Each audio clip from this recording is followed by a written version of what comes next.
la parole de la montagne et la vision de la montagne a donné naissance au tabernacle, le tabernacle sur les portes de la mer.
Ensemble avec eux,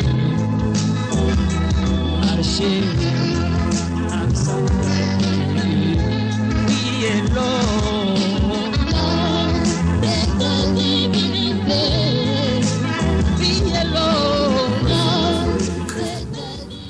Le Seigneur nous a donné encore l'occasion pour partager sa parole. Nous voulons juste partager sur la mort d'Akab. Vous savez, Akab était roi en Israël, selon 1 roi chapitre 22, verset 1 jusqu'au verset 38. Il y a l'histoire que vous connaissez parce que tout le monde lise la Bible. Mais avant que Akab aille au combat, il a invité les prophètes pour que les prophètes consultent l'Éternel s'il doit monter à combattre avec ses ennemis. Alors tous les prophètes ont dit que non, oui, tu peux partir. Dieu nous a donné la confirmation que tu vas vaincre. Mais quand on a invité Michée, quand Michée est venu, Michée a dit, je vis tout Israël dispersé. Alors on avait arrêté Michée parce qu'il prophétisait contraire aux autres prophètes.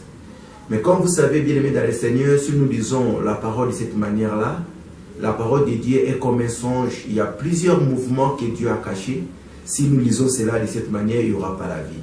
Mais la Bible déclare ceci. Lorsque Akab cherchait à monter à Ramoth à Galate, il a dit que le Seigneur sera de son partage, il sera de son côté parce que les prophètes avaient déjà confirmé. Mais qu'est-ce qui se passe? Lorsqu'ils sont partis au combat, la Bible me dit que Akab s'était déguisé. Il a pris une autre forme. Donc il a quitté la nature royale, mais il a pris la forme d'un serviteur, d'un soldat, d'un militaire, parce qu'il est parti combattre. Mais la Bible déclare ceci, lorsque Akab est parti, la Bible dit ceci, quelqu'un a tiré hasard et Akab était mort. La Bible me dit que lorsque Akab est mort, les chiens se sont approchés pour lécher son sang. Donc cela montre tout simplement que selon Jean chapitre 5, verset 39, la Bible dit que les Écritures rendent témoignage de Jésus. Or, Akab cachait la nature de Christ en lui. Parce que vous allez savoir que Jésus était un roi, parce que le roi c'était un lion. Mais vous allez remarquer, même lorsque Israël cherchait à aller combattre ses ennemis, la Bible dit qu'il consultait l'Éternel. L'Éternel a dit c'est Judas qui s'élèvera les premiers. Mais quand Judas s'élève pour aller combattre, il cache en lui, il appelle Siméon en lui pour aller combattre. Donc ici nous sommes en train de voir que la force c'est le lion qui est Judas, mais tandis que Siméon est un agneau qui se cache. Voilà pourquoi même dans Apocalypse chapitre 5, lorsque Jean a vu, l'un des bergers lui a dit que voici l'agneau de la tribu de Juda est prévalu pour ouvrir les livres. Mais lorsqu'on rompt les sceaux, c'est l'agneau qui ouvre. Ça veut dire que ici nous sommes en train de voir Juda marcher avec Siméon. De la même manière aussi que Akab avait deux portions. Il a la portion du roi, il a aussi la portion de l'agneau. Parce que quand il part combattre, il ne peut pas le combattre comme étant un roi. Quand Dieu est venu pour nous sauver, pour combattre à la croix, il ne peut pas venir avec les manteaux du Père. Il a pris les manteaux du Fils que nous appelons l'agneau. C'est pourquoi quand Jésus est venu comme étant le véritable Akab, il doit nécessairement se déguiser. Même dans Jean, il est écrit, lorsque on est venu arrêter Jésus, quand Jésus a dit, qui cherchez-vous? Ils ont dit, nous cherchons Jésus. Jésus a dit, c'est moi. Ils ont tombé. Parce qu'en ce moment-là, il était un roi. Il était un lion. On ne peut pas l'arrêter. On ne peut pas la tuer. Mais après quelques minutes, quand il a changé son manteau, il a ôté le manteau du roi. Il a pris les manteaux de l'agneau. On pouvait l'arrêter. C'est pourquoi nous sommes en train de voir que Akab, comme étant le roi de gloire, mais il a laissé son trône et se rassemble à un serviteur. Il devait comme tout le monde. Et il part au combat. Le Seigneur est parti au combat. Lui qui était Dieu. Mais il a accepté d'être tué. D'être tué. Donc, ici, nous sommes en train de voir que dans Genèse chapitre 49, verset 9, nous sommes en train de voir que Juda qui était le lion, mais il prend la nature de l'agneau comme étant les moments de la faiblesse. Mais qu'est-ce qui se passe?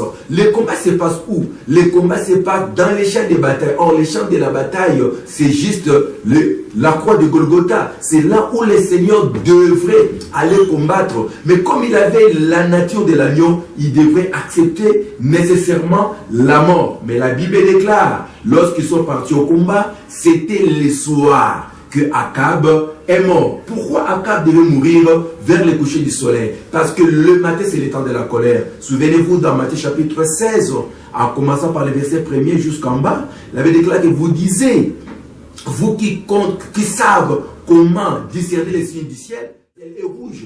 Pourquoi le ciel sera rouge? C'est que ici, le ciel comme étant un homme, va porter les manteaux du sacrificateur. Le manteau du sacrificateur, c'est un sacrifice qui devrait être manifesté. Voilà pourquoi Akab devrait se déguiser, mais le soir, vers le coucher du soleil, que Akab devrait mourir. De la même manière aussi, les seigneurs devraient mourir le soir. La Bible déclare ceci. Nous sommes en train de lire dans Luc chapitre 23, verset 44, que vers le 6e heure, que les ténèbres entrent sur toute la terre.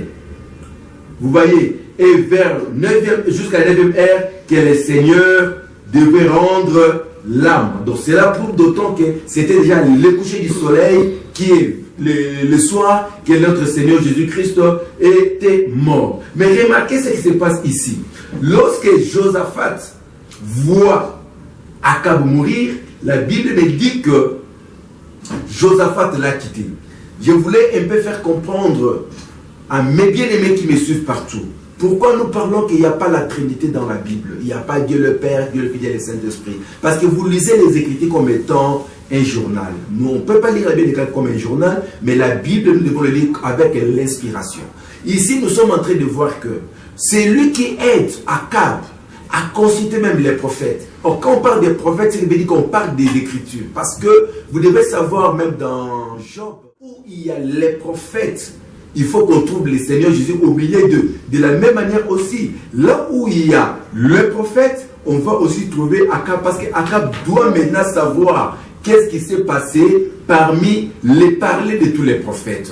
Maintenant, remarquez qu'est-ce qui se passe. Lorsque Josaphat part avec Akab, vous allez remarquer que Josaphat va abandonner Akab. Ils sont marchés à deux. Ici, nous sommes en train de voir que Josaphat est l'image de Christ, tandis que Akab est le corps qui est Jésus. Parce que ici, les deux personnages, l'un doit mourir, l'autre va rentrer. Voilà pourquoi vous allez remarquer Josaphat en abandonnant Akab. Akab devrait recourir à Josaphat pour venir à son secours. Mais les choses qui ne s'étaient pas faites pour que la parole de la croix soit accomplie, Eli Eli lama sabachthani, mon Dieu, pourquoi m'as-tu abandonné? Ici, c'est lui qui est fort, c'est le Père. C'est lui qui est faible, c'est le Fils. C'est que le Fils, c'est Jésus. Jésus, c'est le corps. Tandis que l'Esprit, c'est Josaphat comme étant le Père. Parce que c'est le Père qui abandonne Akab. Alors, lorsque maintenant, Josaphat retire, vous allez remarquer maintenant, à ce moment-là,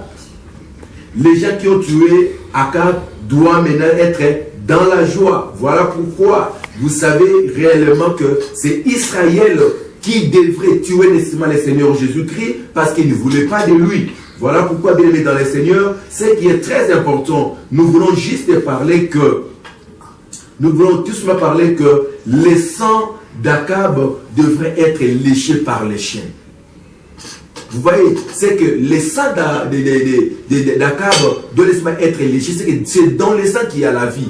Quand il n'y a pas le sang, il n'y a pas la vie. Quand Jésus est venu, il a dit, celui qui mange ma chair et qui boit mon sang aura la vie éternelle. Mais comme des choses, Moïse, déjà dans la loi, il avait interdit au peuple d'Israël de manger et de boire le sang. Mais il a dit, mangez tout ce qui m'a la chair, mais ne bois pas le sang. Mais ici, comme le Seigneur l'avait déjà dit, que le sang d'Abel, le sang d'Akab sera léché par les chiens.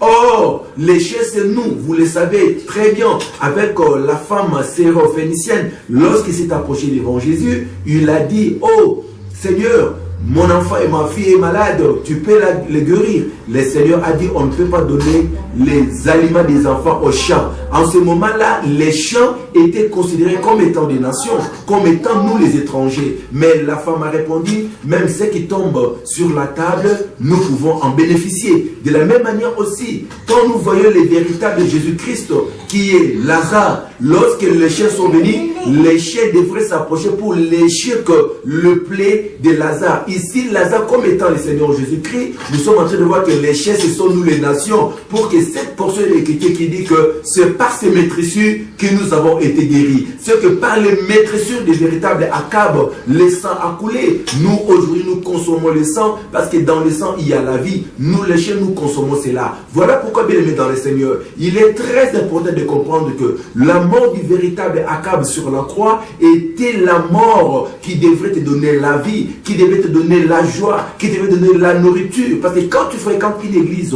sans avoir trouvé la nourriture, ma soeur, mon frère, tu dois laisser sortir, parce que la vie éternelle est liée à la parole. La vie éternelle est liée au sang, parce que le sang de Jésus, c'est ça la vie. Nous ne pouvons pas invoquer le sang aujourd'hui. Oh, le sang vient purifier nos maisons. Non, parce que le sang, c'est la parole. Selon Hébreux chapitre 12e, qui dit que le sang de Christ parle mieux que celui d'Abel. C'est que le sang parle. Le sang protège ta terre que tu es comme une épouse. Parce que dans Genèse chapitre 4, le Seigneur avait dit, la terre qui a ouvert sa bouche pour recevoir le sang de ton Abel, toi tu ne s'aimeras pas. C'est qu'il n'y a personne qui peut s'aimer dans cette terre qui a reçu le sang du véritable Abel, qui est le Seigneur Jésus-Christ. Dans l'ombre Akab, dans la réalité c'est le Seigneur Jésus. Donc voilà, bien aimé dans le Seigneur, il devrait se déguiser pour aller au combat. Parce que s'il était Dieu, il ne pouvait pas être arrêté. S'il était Dieu, on ne pouvait pas l'attacher. S'il était Dieu, on n'allait pas lui faire du mal. Mais quand il a changé la forme du Père au Fils, du lion à l'agneau, du lion à Siméon, c'est pourquoi vous avez vu que la faiblesse est manifestée, il devrait être arrêté. Nous sommes dans l'introduction de dans le Seigneur, vous qui nous suivez partout. Si vous voulez nous contacter, 0027 84 810 50 43, vous aurez à partager avec nous. L'assemblée c'est à Yoville, croisement, Rocky et... Vous allez nous retrouver juste à côté des anciens Nandos. Vous avez besoin de nous contacter, venez et vous serez bénis de la part du Seigneur. Le Seigneur vous bénisse et nous allons nous rencontrer à la prochaine édition. Bye.